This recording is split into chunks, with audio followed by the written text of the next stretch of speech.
करो, नाम पर अविश्वास मत करो। तुम अनुष्ठान को जानते ही नहीं कैसे किया जाता है। एक कामना की पूर्ति, तुम विश्व की कामना की पूर्ति कर सकते हो, विश्व की कामना की पूर्ति। बोले आप क्यों नहीं कर लेते? क्योंकि हम विश्वात्मा की कामना किए हुए हैं, हम विश्व की नहीं। हम जिस बात की कामना किए हुए हैं उसके लिए विश्व का विस्मरण करना है। मन मन की रुचि जान नेह विधि अनुसरें। हम प्रियालाल की मन की बात जानकर उनकी सेवा में रत होना चाहते हैं। नहीं, नाम और मंत्र में इतनी ताकत है, आप उसको समझ नहीं पाएंगे। आप विचार करके देखिए, जब कोई पवित्र अनुष्ठान कोई राक्षस करता था तो बहुत पहले से ही वो मदिरा त्याग देता था, मांस खाना त्याग देता था, दूसरे की निंदा करना त्याग देता था, अपवित्रता का त्याग कर देता। परम पवित्र ऋषियों की तरह होकर वो तब अनुष्ठान करता था। यद्यपि वो जगत विनाश के लिए अनुष्ठान होता, पर उसके लिए भी पवित्रता की ऐसी आवश्यकता थी। अब आप बेविचार करो, शराब पियो, मांस खाओ, गंदे आचरण करो और बोलो हमने राधा राधा कहा लेकिन काम नहीं बना। वो बोल रहे थे कि कितना भी बड़ा संकट हो, फिर बोल रहे हैं। अगर भयानक से भयानक विपत्ति को ऐसे न नष्ट कर दे तो बता देना, कृष्णाय वासुदेवाय हरे परमात्मने प्रणतः क्लेश नाशाय गोविंदाय नमो, इसका जप करो। और जब तक तुम्हारा काम पूरा ना हो जाए ब्रह्मचर्य से रहो, झूठ मत बोलना, मदिरा मत पीना, मांस मत खाना, और ना काम हो जाए तो मैं बताना कि भारी से भारी विपत्ति का नाश करके भगवान श्री कृष्ण का आश्रय उसे ऊंचे उठा देगा, इस जगत की धरा से उठा देगा। विश्वास नहीं? आप मदिरा पियो, मांस खाओ, बेविचार करो, सोचो लाख 2 लाख महात्मा को दे देंगे, हमारी कामना पूर्ति हो जाएगी। बिल्कुल भूल में मत रहना। आपको संशय होता है नाम पे, संशय होता है मंत्रों पे, संशय होता है शास्त्र के विधान पर। आप चलते हो शास्त्र विधान से? कहां चलते हो? अरे हम जब कह रहे कोई राक्षस भी अनुष्ठान करता था तो वो इन नियमों का पालन करता था।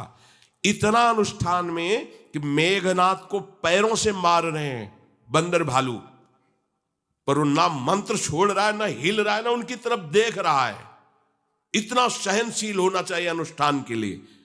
किसी कामना की पूर्ति के लिए सांगोपांग अनुष्ठान करो, भला कामना की पूर्ति ना हो जाए? नहीं। आप शास्त्रों में पढ़ के देखो, संतान उत्पत्ति के लिए कैसे व्रत, पयोव्रत का कैसे अनुष्ठान किया। पवित्र रह करके इतनी इतनी मात्रा में ये आहार लेना है, इस मंत्र का जब भगवान गर्भ में आ गए। क्या चाहिए तुम्हें? भारी से भारी विपत्ति को दूर करने के लिए आर्त भाव से पुकारो भगवान को। तुम्हें धनी बनना है, अनुष्ठान कीजिए।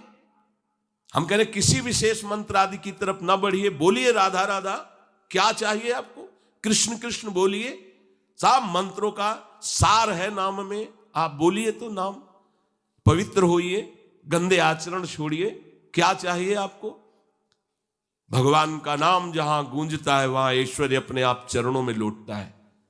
अब छल कपट करो, हिंसा करो, गंदे आचरण करो, सोचो हम बहुत बड़े धनी बन जाएं, तो दुष्कृति का फल दरिद्रता और दुख होता है।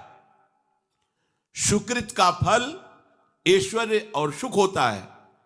अब लगाओ तुम कांटेदार वृक्ष और चाहो कि हमको रसीला फल प्राप्त हो, तो इसे मूर्खता ही कहते हैं। फिर दोष देता है काल, कर्म, ईश्वर को, शास्त्रों को, मंत्रों। अरे कुछ नहीं, नाम मंत्र में जरा सी भी अनुष्ठान में त्रुटि हो जाए तो उसका फल बदल जाता है। आप कहां अनुष्ठान कर रहे हैं? कौन सा अनुष्ठान कर रहे हैं?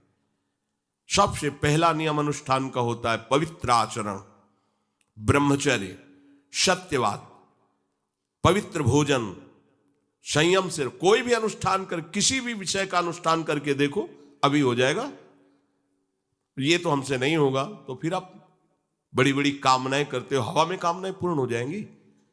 किसी की भी काम, किसी का भी महाबली या तेजस्वी पुत्र पैदा हुआ, उसको देखो कैसे रहा है, उसकी माता पिता कैसे आचरण किए हैं। 10,000 वर्ष तक भगवान श्री हरि में मन लगाकर निरंतर मंत्र जपने पर कश्यप और विंता जी ने भगवान गरुण जी को प्रकट किया। भगवान गरुण जी श्री हरि के वाहन, प्रथम पुत्र अरुण जी जो सूर्य के सामने बैठे हुए हैं, सारथी बने 10,000 वर्ष।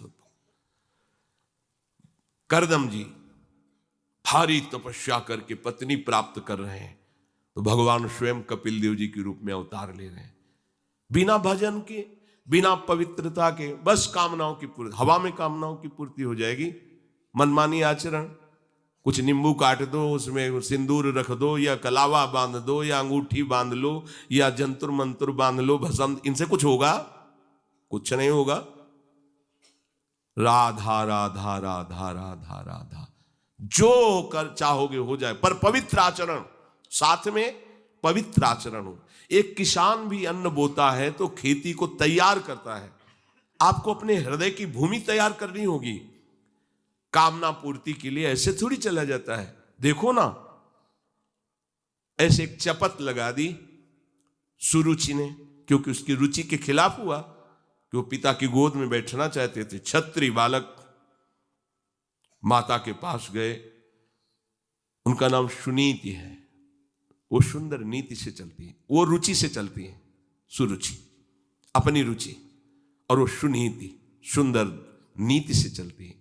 माँ, पिताजी ने गोद में बैठाला नहीं, और माँ ने चपत लगा दी और कहा तू ऐसे कि गर्भ से प्रकट हुआ है, सिंहासन का अधिकारी नहीं।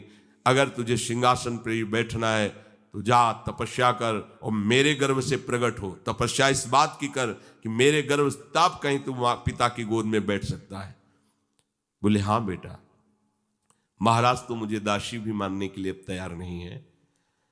बेटा, भगवान नारायण का जिसने आश्रय लिया उसकी कोई कामना अधूरी नहीं रही। जाओ तुम भगवान श्री हरि का आश्रय लो, वही तुम्हारी कामना की पूर्ति करेंगे। मेरे में तो कोई सामर्थ्य नहीं, पर मैं आशीर्वाद देती हूं।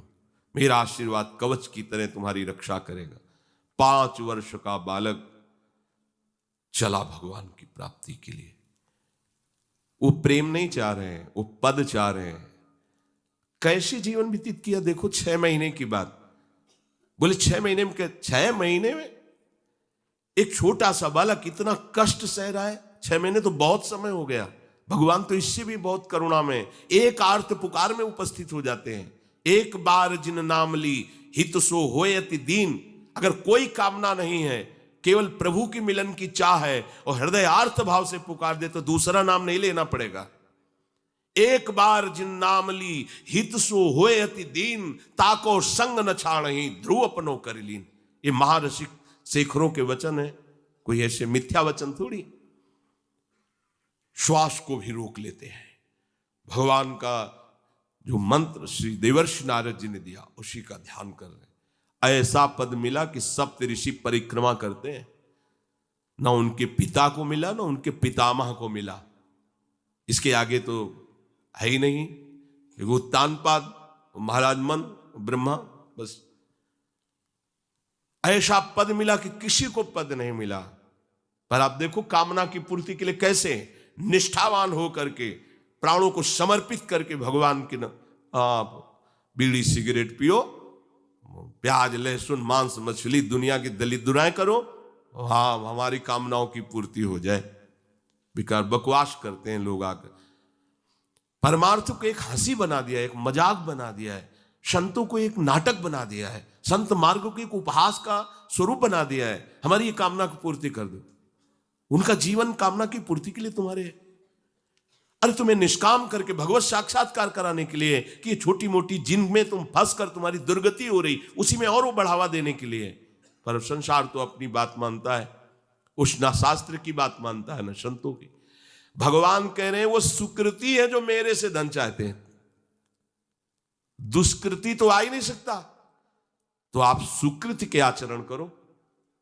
बड़ा विचित्र भाव है संसार का। चाहता है सुख, आचरण करता है दुख पाने वाले।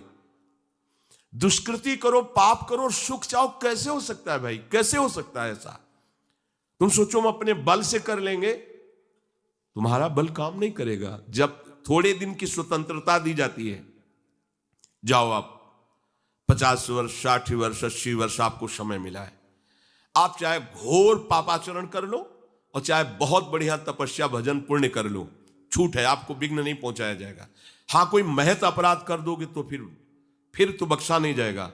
साधो ज्ञान तुरंत भवानी, कर कल्याण अखिल के हानि। अगर कोई महत अपराध बन गया तब तो, नहीं तो छूट है तुम्हारी, कमा लो जो कमाना चाहते हो, पापाचरण या पुण्य जो कमाना चाहते हो। तो आपको लगता है कि आदमी बड़ा सुखी दिखाई दे रहा है, बेईमानी करता है, पापाचरण करता है, छूट दी गई है भगवान की तरफ से। ये कर्म भूमि है, तुम कर्म कर सकते हो, अच्छे या बुरे दोनों की छूट है। तुम भगवान का भजन करके नारायण बन सकते हो, नारायण स्वरूप में स्थित हो सकते हो। तुम गंदे आचरण करके भूत प्रेत बन सकते हो, सुअर कुत्ता बन सकते हो, और भी नीच योनियों में जा सकते हो। तुम स्वतंत्र हो, इस समय जो चाहो कर सकते हो। ये हर योनि को छूट नहीं, केवल मनुष्य योनि को छूट है। और तो सब अपने विवश होकर कर्मों को भोगना ही पड़ेगा, चाहे वो देवता क्यों ना हो। सावधान हो जाओ, भगवान ने छूट दे दी। ये यहां नहीं कह रहे कि तुम निष्काम ही होकर हमारी शरण में आओ। बड़े कृपाल हैं, जगत पिता है ना। वो कह रहे हैं कि आर्तो जिज्ञासु रर्थार्थी ज्ञानी चो भरतर्षभ। मान लो बहुत दुष्कृति है, बहुत गंदे आचरण वाला है, और उसको किसी भी संयोग से भगवान में रुचि हो जाए तो अब उसे दुष्कृति नहीं कहा जाएगा। अपने लोगों की यही कि अगर जीवन में कभी पीछे हमने उसको कोई ऐसा आचरण करते हो, जीवन भर यही उसी आचरण को देखेंगे हम, ये वो गंदा आदमी है जिसने ऐसा किया। भाई, एक तरंग आई थी, उस तरंग में उसके द्वारा वो गलती हो गई, इसके बाद वो भगवान की शरण में वो सुधार, वो महात्मा बन जाएगा। पर हमारी दृष्टि उसके नाम जपने पर, उसके भगवत मार्ग में चलने पर नहीं है, क्योंकि हम लोग उसी का आदर करते हैं। वो झूठ बोला था, वो झूठ बोलने वाला है, वो बेईमानी की थी, वो हाँ गंदी